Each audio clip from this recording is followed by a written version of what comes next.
one of those days where you got a mixture of weather. It's either drizzling, the sun is out, cloudy and overcast. So I don't know what to expect on today's ride. Going to be about 120 to 150 miles on the Spyder.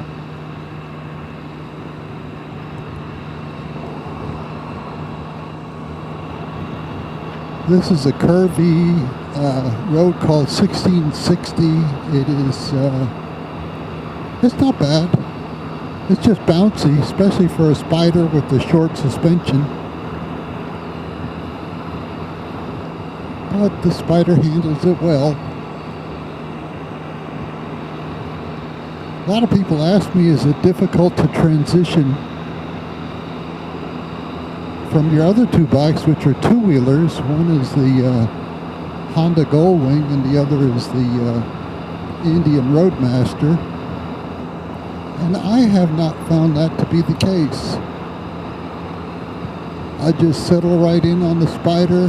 The controls feel right at home to me. Know where the turn signal button is and all the other buttons that I need to address, like the parking brake release, the horn button, reverse button.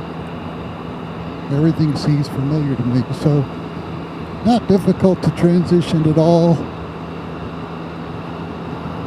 What about riding it? Well, riding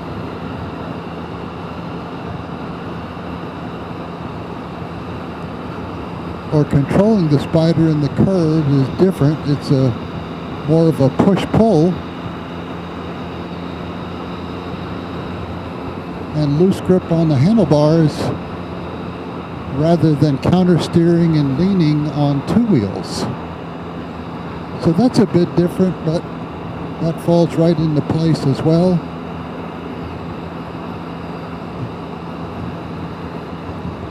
I think the first time I rode a Spyder coming straight off of two wheels, I put my foot down when it came to a stop, which was kind of silly in retrospect.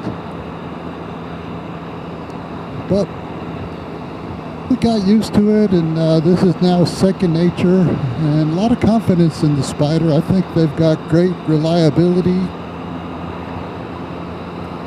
I spend a lot of time on the forums for the 3 different bikes I own, and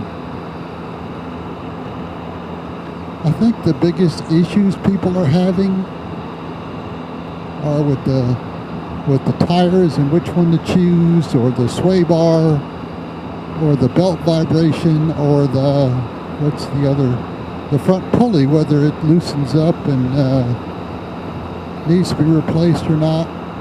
Other than that, I think these guys are very, very reliable.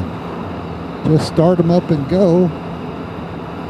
The Rotax engines are great engines, a lot of pulling power, a lot of power in almost every gear.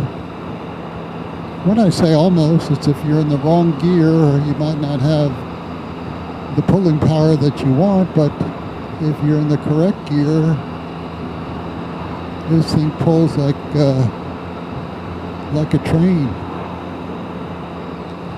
It's a nice, comfortable, secure ride. I feel good on the Spyder. I've taken some long trips on it. Haven't done that in a while.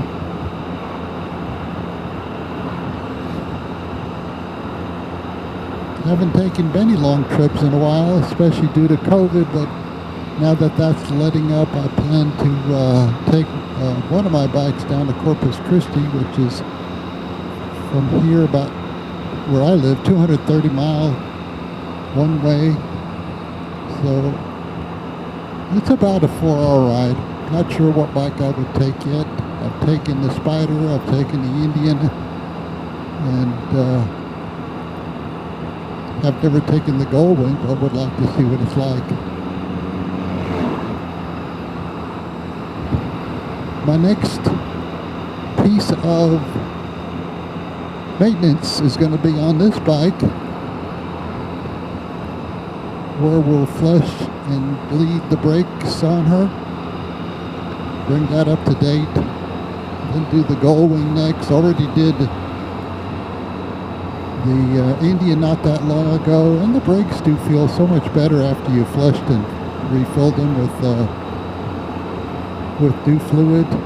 Good practice is every 2 years, flush and replace your brake fluid, and you're good to go.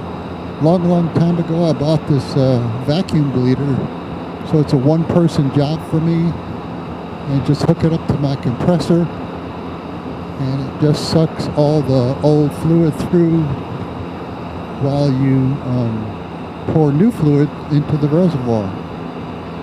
So that's coming up. I'll try to post a video on how I do it,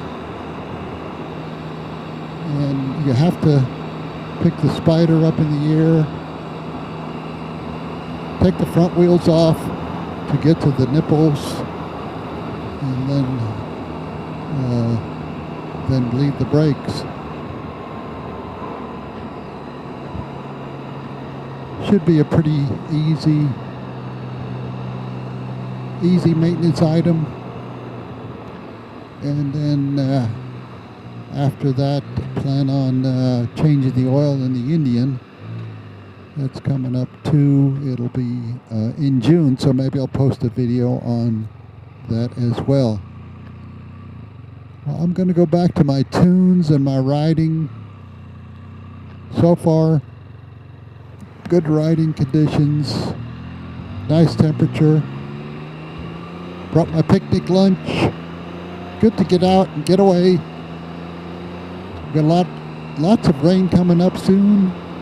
Looks like the whole week is going to be rainy, so I'm going to take advantage of today and get a good ride in. Thanks for coming along for the ride. Y'all take care. Bye-bye.